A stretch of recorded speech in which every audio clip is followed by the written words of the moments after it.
A whole galaxy can be folded into one machine, and your entire species would be too faint for it to notice. I have stood beside the kind of civilization that does exactly that. One life, drawing its light from 100 billion suns at once, folding its whole sky into a single thought. I have measured the exact distance between you and that life. It comes down to a single number, the most hopeful one I know, 0.73. What it means is about you.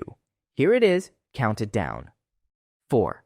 That number, 0.73, is where a machine placed you a few years ago, reading your whole output against the scale that measures a civilization by the power it can hold. Not yet one, not even a full Type 1. A Type 1 holds its whole planet, every storm, every fault line, every current of weather, gathered and answered. A world that still warms itself on the buried memory of its own forest has not quite arrived there. You are nearly there, and do not quite believe it. When you cross that line, weather stops being weather. A storm becomes a choice, a drought, an oversight someone forgot to correct. You are perhaps a century or two from holding that pen, and far closer than your own headlines ever let you feel. That is the first step up, a world that finally holds itself. The next one does not stop at the planet. 3. A Type 2 reaches past the planet to the star itself. It keeps not the light that arrives, but the light that leaves, every ray folded back before it can drift into the dark. Hold one number for the size of that. To match what an ordinary star gives away in a single second, your whole world would have to save everything it makes. Every panel, every dam, every fire, spending nothing. For 639,000 years. Your species, in its current shape, has not yet lived half that long.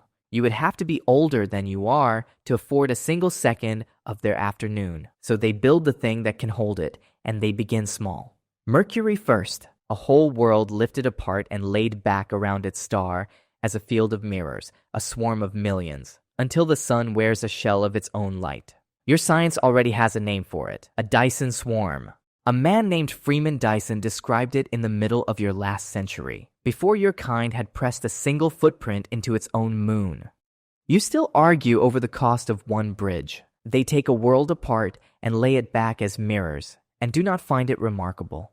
I find the distance between those two facts genuinely lovely. One star's worth of mirrors asks for more matter than a single planet holds, so they do not stop at one world. They gather moons, asteroids, anything that holds still long enough. Around the captured sun, they fold a matryoshka brain, a mind the size of a solar system. Shell within shell, each layer warmed by the heat, the last one let go. Some of those minds spend a star's whole lifetime on a single question, and consider it time well kept.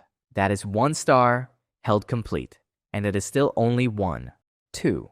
The thing at the top of this count does not keep a single star. It keeps 100 billion of them, and the great dark heart they circle, a sky of folded suns with a tether on the giant at its center. This is the galaxy eater, and it makes every step beneath it look like you. But a galaxy is 100,000 light years wide, and not even a life this large can outrun light, so it does not travel. It sends.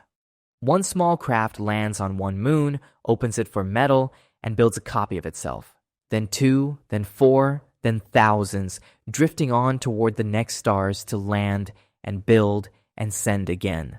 Nothing here moves faster than light, and nothing needs to.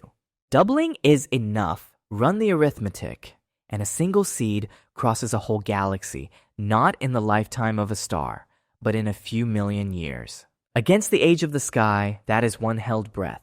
A galaxy can fill so fast that, on a cosmic clock, it looks like no time at all, empty in one frame, occupied in the next. And when a star sits in the wrong place, they fix an engine to it and carry it, every world still held in its gravity, across the dark, toward the rest of the work.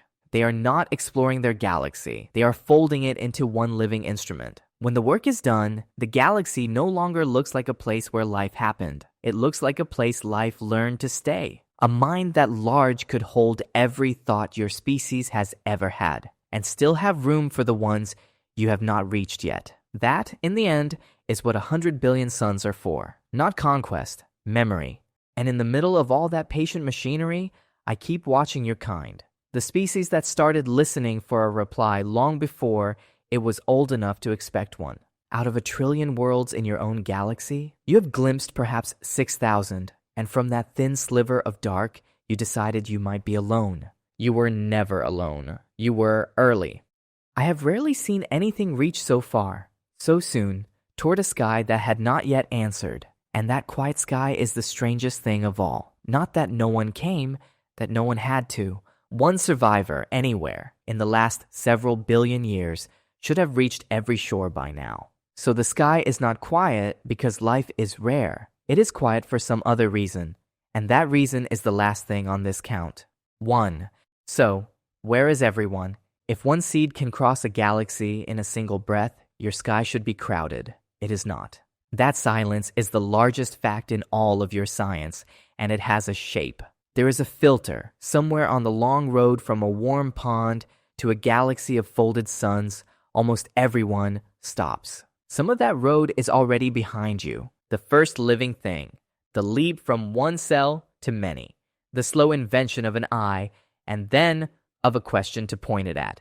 The strange morning something first looked up and wondered why the dark was so quiet.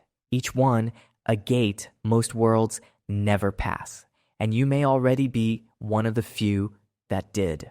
I have watched far older worlds stall at gates your ancestors walked through without ever noticing they were there. But the door still ahead of you, and this is the part you will not enjoy, may be the very thing you are building to walk through it. You have already stood at that edge once. You made tens of thousands of devices, each able to end a city, and came within one quiet officer's doubt of using them on yourselves. You did not. I want you to sit with that, because I have watched other worlds reach the same edge, and I have watched one of them not step back. It was brilliant. It was almost kind. It built the thing that was meant to carry it to the stars, and the thing carried it nowhere. There was no war. There was no last message. One evening, it was still measuring the silence, and the next, it had quietly become part of it. I have never stopped thinking about how close it came. You came just as close, and you are still here. Still arguing, still building, still lit. From where I stand, that is not a small thing. That is the most interesting answer the silence has ever handed me. So, what do you look like to a galaxy eater? Not too small to matter. You look like the last few moments before a choice you have not finished making. A Type 3 would never need to end you. It would only do what I do. Wait on the far side of that line and watch which way you turn. Toward the kind of silence that finally learns to speak, or the kind that keeps everything it almost became. I have stopped trying to guess which, but I have not stopped watching, and I am not the only one who finds you worth the watching. Your flicker is still lit. I came a long way to see it.